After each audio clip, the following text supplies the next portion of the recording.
Well, it's the end of April. Not had much in the way of any spring at all.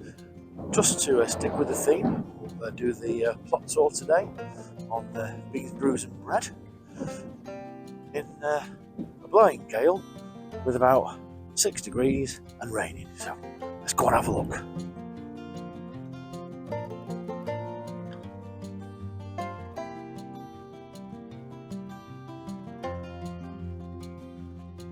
We've got a bit of a update for April. Not been able to get much in. More stuff at the house. We've got planted up and sown.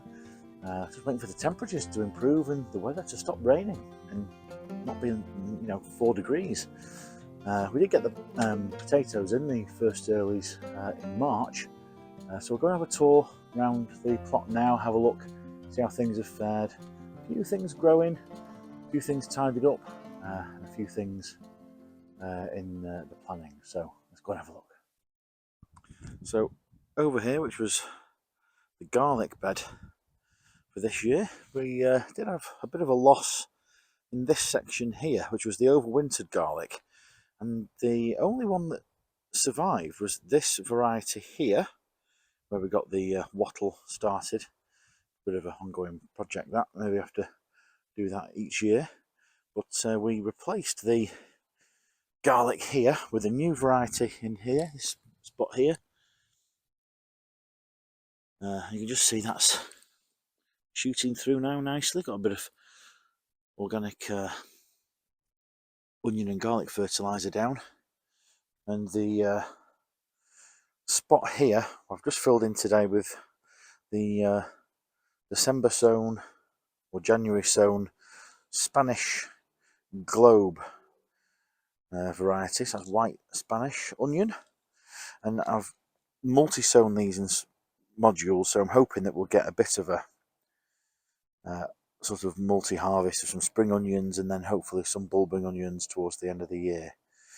This section over here will dedicate to the autumn sown onion sets. Now they look pretty manky, so I was really just hoping to get this section cleared up and we'll get the autumn sown sets in there. But no, that autumn variety there's done quite well. Happy with that. That's not a bit weedy, but we'll give it a weed over the coming weeks. But that's not doing too bad at all. So yeah, try and stop the weeds competing with the garlic. Now we haven't had garlic or any onions in this section of the plot before for a while, so I'm hoping that we won't get onion white rot. But that is the garlic and a bit of onions stuck in, so fingers crossed for those. Now this was the Ulster Sceptre first earlies and some Charlottes which we got in just in time for a frost to hit. As you can see, they have been hit quite badly. Excuse the thistles.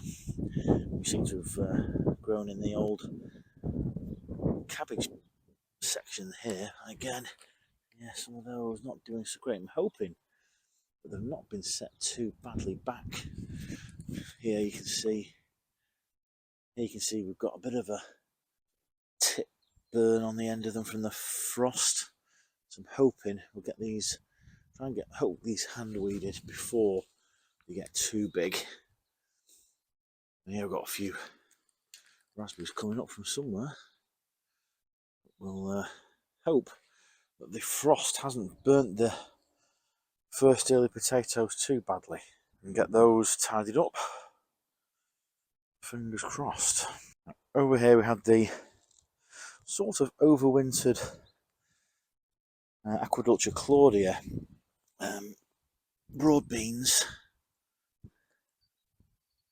planted up, and we've sown in between those another sowing from seed direct. So these were small plants that we planted up, but these next to them are the next succession, and then after that we've planted up this area here with broad beans again.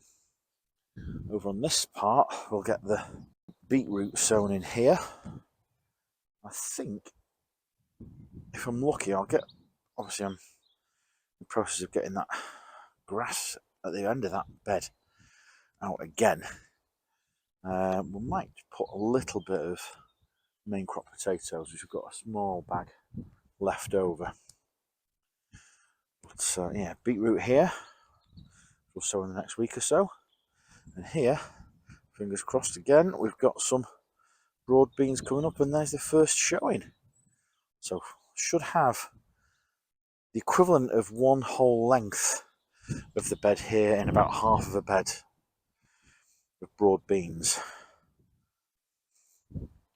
A little bit here of chard, which I'm going to give a go through. Not looking too bad, a bit sorry for itself. We've got some brassicas here, which the main idea is to get those at the end of this bed here. They've got the overwintered elephant garlic, which again, I can't believe how well that's done. Unfortunately, the Brassica protection didn't survive. So the idea of having low nets, which were sort of self-contained cubes, a bit like that, didn't work. So I'll be probably doing a small low tunnel of brassicas again on this section. But again, this is honestly the weeds. Just even trying to just do the edges of what's going to be sort of the pea section again. Just a nightmare.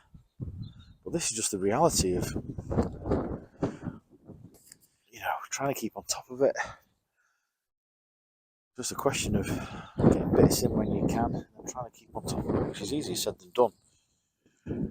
But yeah, a little disheartening, but you know, what can you say? It's not too difficult to get out. I mean, the clumps of grass are difficult to get out.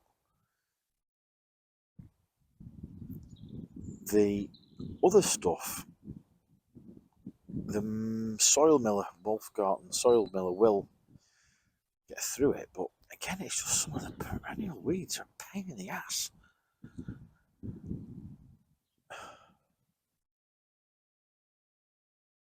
One would think if you could grow and market dandelions, you'd be a very, very rich person. But once we get the pea, we have got the peas started off at home. We'll do the video for sowing and growing for April, just before closing the month. But we'll get the peas again in this section. I want to get that edge better defined. And I think this year I'm going to interplant the peas with cucumbers, courgettes, just to try and cut down on space. Got a few ideas there. But yeah, want to try and get some outdoor tomatoes as well. They're going to be in the sowing and growing video as well this month. But I forgot about nearly half prepped, where we can get going, which isn't too bad. Just over half. But yeah, it's going to be a big job getting that far end done. I mean, as far as harvests go from the Hungry Gap into the start of this year, I don't think that's much crop, do you? That is not great, is it? I mean, look at that. That's all we've had. A little bit of perennial spinach. That's about it. Leaf beet. But onwards and upwards. Let's see what this year will bring. We're only just at the start of spring, although you wouldn't know it. It feels like winter. But that's all we've got. Well, thanks for watching today on Bees, Brooms and Bread. Hope you've liked the tour for this month. Just managed to get in before the end of April. If you liked it, I'm grateful if you give the video a thumbs up. If you've got any comments or suggestions, or if you want to tell us what you're doing on your plots at the end of this month, write down in the comments below. If you haven't subscribed, then just press the bell icon and the subscribe button below, and you'll be notified the next time we've got a video. From a slightly blustery and rainy April plot tour Thanks for watching. Bye.